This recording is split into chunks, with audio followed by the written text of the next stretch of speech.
Sr. Presidente, senhoras e senhores deputados, um poeta inglês, há cerca de 4 séculos atrás, escreveu um poema que ficou para a história sobre a humanidade. Dizia ele: nenhum homem é uma ilha isolada. Cada homem é uma partícula de continente, uma parte da terra, e se um torrão é arrastado para o mar, a Europa fica diminuída, como se fosse um promontório, como se fosse as casas dos teus amigos ou a tua própria. A morte de um qualquer homem diminui-me, porque sou parte do género humano. E é com este humanismo que nós hoje convocamos todas e todos os deputados a fazer este debate, para nos lembrarmos que todas e todos somos responsáveis por aqueles a quem a política de austeridade deixou para trás. E o que nós ouvimos não foi palavra de solidariedade, não foi palavra de compreensão, não foi sequer uma palavra de apoio por parte dos grupos parlamentares do PSD e CDS àqueles que são as vítimas das suas políticas, àqueles que sabem bem como custa a vida da austeridade no nosso país. E a única coisa que nos souberam perguntar ao longo de quase 2 horas de debate foi: quanto custa? E essa foi exatamente a pergunta que nós desde o início dissemos: quanto custa? Quanto custa afinal a um país tanta pessoa na pobreza? Quanto custa afinal a um país que um jovem formado, a única coisa que saiba é que está condenado à precariedade, a um estágio, e quando lhe é negada a assistência social que deveria ter direito, só porque este Governo não quer dar estágios de 12 meses, mas de 9, para não pagar o subsídio de desemprego?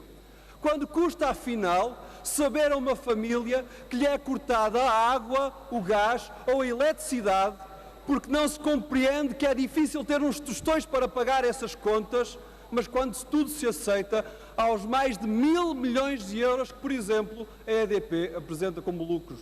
Afinal, quanto custa a solidariedade ou a falta dela que esta maioria tem para faltar a quem precisa, às famílias, mas para dar a quem dela não necessitava, que são os milhões dos lucros da EDP?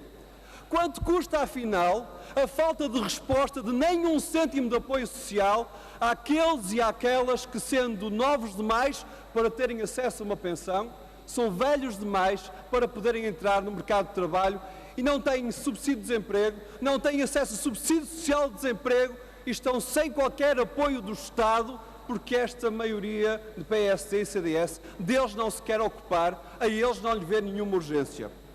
Quanto custa, afinal, saber que há quem trabalhe no nosso país tendo um salário mínimo e que esse salário mínimo não garante dignidade, não garante sequer que as famílias que o recebem não saem da pobreza?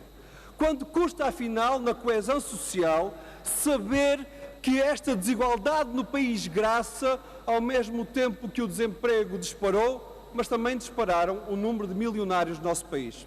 Afinal, é esta fatura da miséria do nosso país a direita não quer saber de como apagar. Não pergunta como custa a um país ter este flagelo, nem quer dar nenhuma resposta a estas pessoas. Mas foi de respostas que nós hoje aqui trouxemos.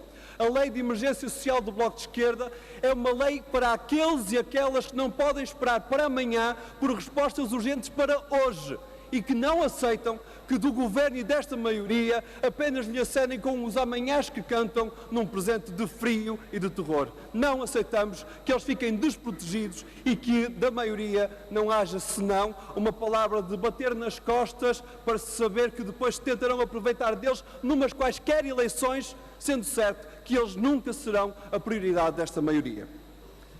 Mas nós sabemos que quando a maioria tentou honrar compromissos, não foi com aqueles que quis tirar da pobreza. Não foi sequer com aqueles a quem deveria pagar as pensões, a quem tinha escrito que iria pagar os salários. Esses foram os compromissos que a maioria falhou, ano após ano, em cada orçamento de Estado. Os compromissos que a maioria cumpriu foi com a finança e com a garantia que aqueles que vivem à custa do país e acima das possibilidades de todas e todos nós, esses vão continuar a viver acima das nossas possibilidades. O poema desse poeta inglês termina com uma reflexão e uma resposta a essa reflexão. E esse é o pico do humanismo. Diz ele, e por isso não perguntes por quem os sinos dobram, eles dobram por ti. E é essa a humanidade que nós cá trazemos hoje. Nós somos esses e essas por quem os sinos dobram, porque não esquecemos quem precisa de nós no país. No país, na Europa, no mundo. Chame-se Lisboa ou chame-se Atenas, nós estamos cá para eles e para elas.